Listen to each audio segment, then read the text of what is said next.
Good morning. Government college Deoli के YouTube channel में मैं Asha Nagar, assistant professor political science.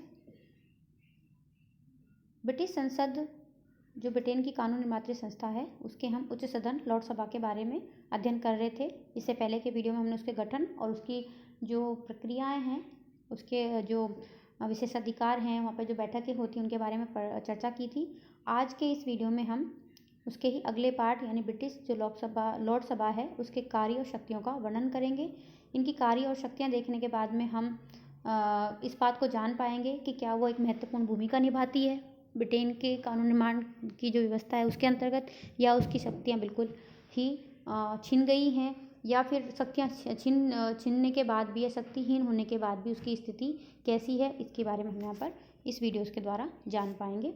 तो देखते हैं लॉर्ड सभा के कार्य और शक्तियाँ। लॉर्ड सभा की जो शक्तियाँ हैं वो परिवर्तित होती रहती हैं हमेशा। कभी उसके अंतर्गत कुछ पर्टिकुलर टाइप के पीयर्स को जोड़ देते हैं, कभी हटा देते हैं, कभी उसके जो अध्यक्ष होता है उसको स्थिति चेंज कर देते हैं। तो कभी उसकी शक्तियाँ घट जाती हैं, कभी बढ़ जाती हैं। कभी तो उसको सर्वोच्च अपीलीय न्यायालय बना दी जाता है, कभी उसके न्यायालय जो अपीलीय न्यायालय की जो शक्तियाँ वो छीन ली जाती हैं। तो उसकी शक्तियाँ हैं वो हमेशा परिवर्तित होती रहती हैं। 18वीं सदी के अंत तक लॉर्ड सभा को लोक सदन की अपेक्षा अधिक शक्तियाँ प्राप्त थी। हमने स्टार्टिंग में पढ़ा था पहले वाले वीडियो में कि पहले इसकी स्थिति लोक सदन से अच्छी थी, ये अधिक शक्तिशाली थी उससे, लेकिन फिर उसकी शक्तियाँ लोक सदन के बराबर हो गई। यानी अचानक खत्म नहीं हुई। पहले उससे अच्छी स्थिति प्राप्त थी लोक सदन से, फिर उसके बराबर उसकी स्थिति आई, और उसके बाद में 1911 तथा 1949 के संसदीय अधिनियम पारित होने के बाद लोक सभा लोक सदन की तुलना में बहुत अधिक शक्तिहीन हो गई है। शक्ति की दृष्टि से वर्तमान में जो लॉर्ड सभा है उसको 1911 से पूर्व की लॉर्ड सभा की छाया मात्र कहा जा सकता है। यानी कि वो पूर्ण शक्तिशाली नहीं है। पहले की लॉर्ड सभा की केवल छाया मात्र छाया दिखती है उसके अंदर, बाकी वो शक्तिशाली नहीं है। जैसा कि ऑग और जिंक ने कहा है कि आज लॉर्ड सभा दूसरा सदन ही नहीं वरन दूसरे दर्जे का सदन भी हो गया है। यानी द्वितीय महत्व का वो सदन हो गया है, दूसरा सदन ही नहीं है, उसका महत्व भी द्वितीय हो गया है। प्रथम महत्व का सदन तो केवल लोक सदन ही रह गया है। लेकिन फिर भी लॉर्ड सभा के कुछ ऐसे कार्य हैं, ऐसी शक्तियाँ हैं जिनकी वजह से उसका अस्तित्व बना हुआ है और जिनका हम उल्लेख यहाँ पर करना जरूरी समझते हैं। तो पहली इसके अंदर आती है विधायी शक्तियाँ। विधायी मतलब कानून निर्माण संबंधी शक्तियाँ, जो कानून निर्माण संसद करती है उसके अंतर्गत इसको क्या क्या शक्तियाँ प्राप्त हैं। जो भी साधारण विधेयक होते हैं, साधारण विधेयक का मतलब जो वित्त विधेयक नहीं होते हैं, वित्त विधेयक अतिरिक्त अन्य सभी जो विधेयक हैं ब्रिटिश संसद के किसी भी सदन में प्रस्तावित किए जा सकते हैं। तो ये उसका कार्य है और यहाँ से उनका महत्व भी आ जाएगा।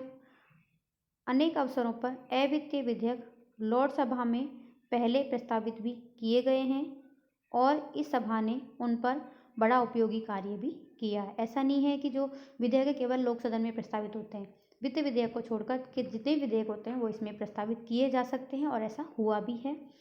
लोक सदन में जो पारित होने के बाद उनको विचार के लिए विधेयकों को लॉर्ड सभा में भेजा जाता है, तो लॉर्ड सभा उन पर पूर्ण रूपेण विचार करती है। ठीक है। 1911 और 1949 के संसदीय अधिनियम पारित होने के बाद अब स्थिति क्या है? अब स्थिति ये है कि लॉर्ड सभा जो अवित्तीय विधेयक हैं उनको एक बार अस्वीकार कर उसे 1 वर्ष के लिए कानून बनाने से रोक सकती है। ये नोट कर लेना, इम्पोर्टेंट चीज़ है। हम भारत के संविधान में पढ़ेंगे कि अवित्तीय विधेयकों को कितने दिन के लिए रोक सकती है, वित्तीय विधेयकों को कितने दिन के लिए रोक सकता है लोकसभा, राज्यसभा। लोकसभा से पारित होने के बाद में राज्यसभा। तो वैसे ही लोक सदन से पारित होने के बाद में कोई विधेयक, अवित्तीय विधेयक यदि लॉर्ड सभा में जाता है तो उनको अस्वीकार कर सकती है और 1 वर्ष तक अपने पास में रोके रख सकती है। इससे क्या होता है? विधेयक पर कानून बनने में देरी होती है। इसी कारण से लॉर्ड सभा की शक्ति को देर लगाने की शक्ति कहा जाता है।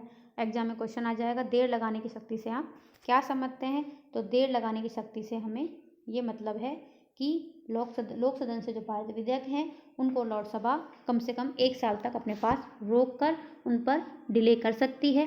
तो डिलाइंग पावर इसलिए इसको कहा जाता है। ठीक है। यदि लॉर्ड सभा द्वारा कोई विधेयक अस्वीकार करके वापस लोक सदन में भेजा जाता है और इस बीच 1 साल का समय भी निकल गया है, तो वह विधेयक राजा की स्वीकृति के लिए जाता है, राजा उसको स्वीकृति देता है, उसके बाद वो कानून बन जाता है, चाहे लॉर्ड सभा ने इसको स्वीकार किया हो या नहीं किया हो। ठीक है, तो सेम ऐसी कंडीशन हमारे यहाँ भारत में भी संसद की कार्यवाहियों में होती है। ठीक है, यानी कि 1 साल तक रोक के रख लिया, रख लो, क्या होता है, वापस उसको भेजना ही पड़ेगा। जैसे ही भेजेगा उस विधेयक को तो वो राजा के पास चल जाएगा, सम्राट के पास, सम्राट उस पर साइन कर देगा और वो कानून बन जाएगा।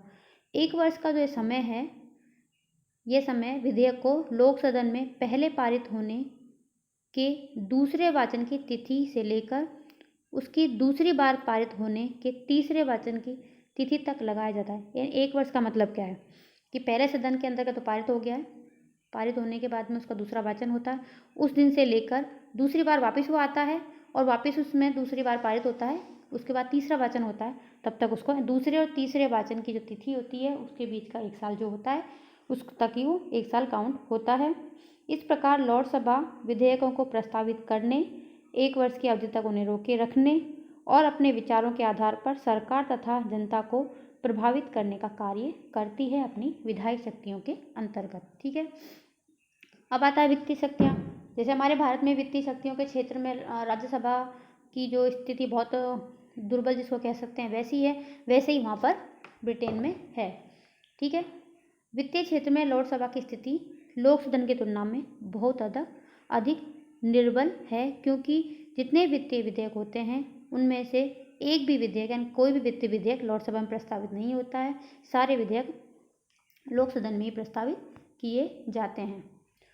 उसके बाद लोक सदन में प्रस्तावित होता है, उसके बाद वो विधेयक लॉर्ड सभा के पास आता है, तो लॉर्ड सभा उसे केवल 1 माह तक रोक के रखने का कार्य कर सकती है। यानी कि साधारण विधेयक को 1 वर्ष तक रोक सकती है और वित्तीय विधेयक को केवल 1 महीने ही रोक सकती है।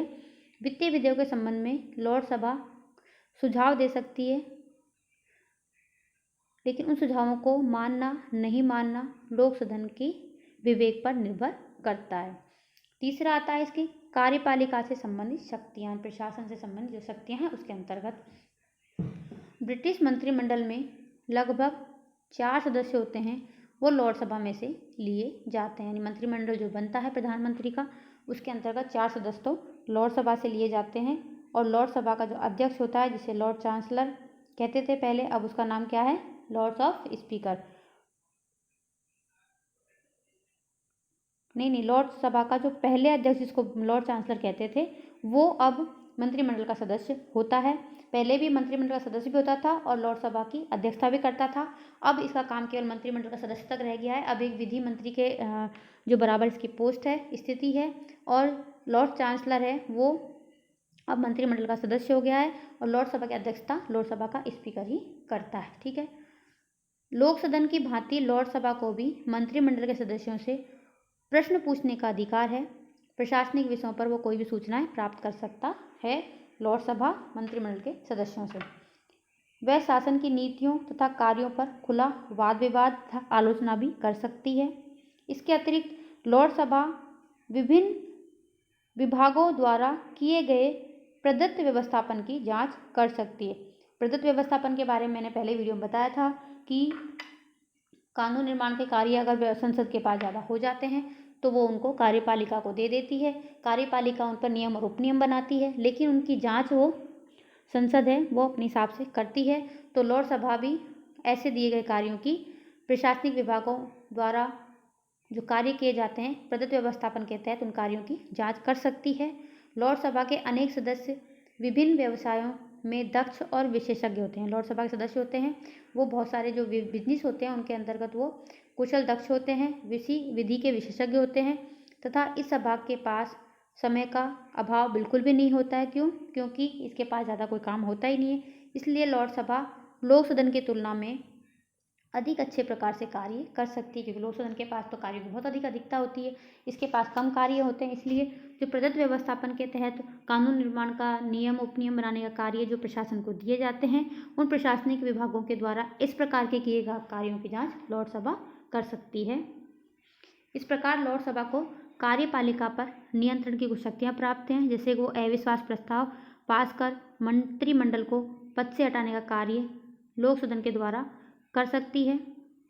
नहीं, कार्यपालिका पर नियंत्रण तो रख सकती है, लेकिन अविश्वास का प्रस्ताव द्वारा वो मंत्रिमंडल को भंग नहीं कर सकती है। ये केवल लोक सदन ही करता है। हमारे भारत में भी ऐसा है कि राज्यसभा के पास में मंत्रिमंडल और कार्यपालिका पर नियंत्रण की शक्ति तो है, लेकिन वो उसको भंग नहीं कर सकती है। वो कार्य केवल लोकसभा ही कर सकती है। ठीक है, क्योंकि हमने जो ये सारा जो संसदीय ढांचा है, ये करीब करीब पूरा कुछ चेंजों के साथ में ऐसा कैसा अपना लिया है। इसलिए जब हम ब्रिटेन की संसद और भारत की संसद के अध्ययन करेंगे तो हमें ज़्यादा अंतर नहीं लगेगा। अगर हमें एक भी अच्छे से याद है तो हम दूसरी को भी याद कर करके कुछ इनके अंतर के साथ में लिख सकते हैं। ठीक है, अब आता है न्यायिक कार्य, यानी कुछ न्यायिक कार्य भी जो राज्यसभा है वो करती है। न्यायिक कार्यों का मतलब है जैसे हमारी न्यायपालिका जो काम करती है वैसा काम करना। न्याय के क्षेत्र में लॉर्ड सभा को कुछ शक्तियाँ प्राप्त हैं। ग्रेट ब्रिटेन और उत्तरी आयरलैंड, ग्रेट ब्रिटेन और उत्तरी आयरलैंड के लिए अपील के उच्चतम न्यायालय के रूप में इसके द्वारा कार्य किया जाता है। लॉर्ड सभा जब इसके अंदर मैंने बताया था ना आपको, इसके अपीलीय लॉर्ड पीयर्स अलग होते हैं, तो वो पहले ज़्यादातर सबके लिए करते थे, अब वो केवल ग्रेट ब्रिटेन और उत्तरी आयरलैंड के लिए अपील का उच्चतम न्यायालय के रूप में कार्य करते हैं। लॉर्ड सभा जब अपील के न्यायालय के रूप में कार्य करती है तब उसके सारे सदस्य उस कार्यवाही में भाग नहीं लेते हैं, बल्कि उस समय 9 कानूनी लॉर्ड होते हैं और अन्य न्यायिक विशेषज्ञ लॉर्ड चांसलर की अध्यक्षता में न्याय समिति के रूप में कार्य करते हैं। लॉर्ड चांसलर की अध्यक्षता में क्यों करते हैं कि लॉर्ड चांसलर है, उसका जो काम है वह उसकी स्थिति है, उसका पद है, वो विधि अधिकारी के रूप में है, तो सर्वोच्च विधि अधिकारी उसी को ही माना जाता है और वो इसलिए वो जो न्याय समिति होती है उसकी अध्यक्षता करता है। लॉर्ड सभा का निर्णय अंतिम होता है। देखो, जब लॉर्ड सभा अपीली न्यायालय के रूप में कार्य करती है तो वो जो निर्णय देती है वो अंतिम होता है, जिसे संसद के द्वारा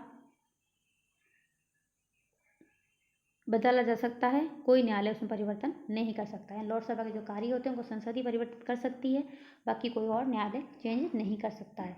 तो इस प्रकार इस पूरे विवेचन से क्या स्पष्ट होता है कि 1911 और 1949 के जो संसदीय अधिनियम हैं पारित होने के बाद लॉर्ड सभा ने विधायी और वित्तीय क्षेत्र में अपने सभी महत्वपूर्ण अधिकार खो दिए हैं। लॉर्ड सभा का उपयोग एक विचारात्मक निकाय के रूप में बच गया है। रैमजे मेयर ने कहा है जैसा कि अब तो लॉर्ड सभा केवल एक पुनर्विचार और पुनर्निरीक्षण सदन मात्र रहेगा, यानी कि निरीक्षण मात्र का एक सदन है, यानी कि लोक सदन के द्वारा कार्य गए कार्यों का पुनर्निरीक्षण करती है और पुनर्विचार करने वाला एक सदन रह गया है। और इस कार्य के लिए भी यह संभवतः अधिक समर्थ नहीं है और वो कार्य भी वो पूरी सामर्थ्य के साथ में नहीं कर सकती है। ठीक है, तो थैंक यू, आज के लिए इतना ही। अगले वीडियो में हम अगले टॉपिक के साथ में लॉर्ड सभा संबंधित उसकी आलोचना और उसके महत्व के संबंध करेंगे कि क्यों इसकी आलोचना की जाती है और इतनी आलोचना होने के बाद भी इसकी उपयोगिता क्या है, जिसकी वजह से सदन अस्तित्व में अभी तक भी है। ठीक है, धन्यवाद।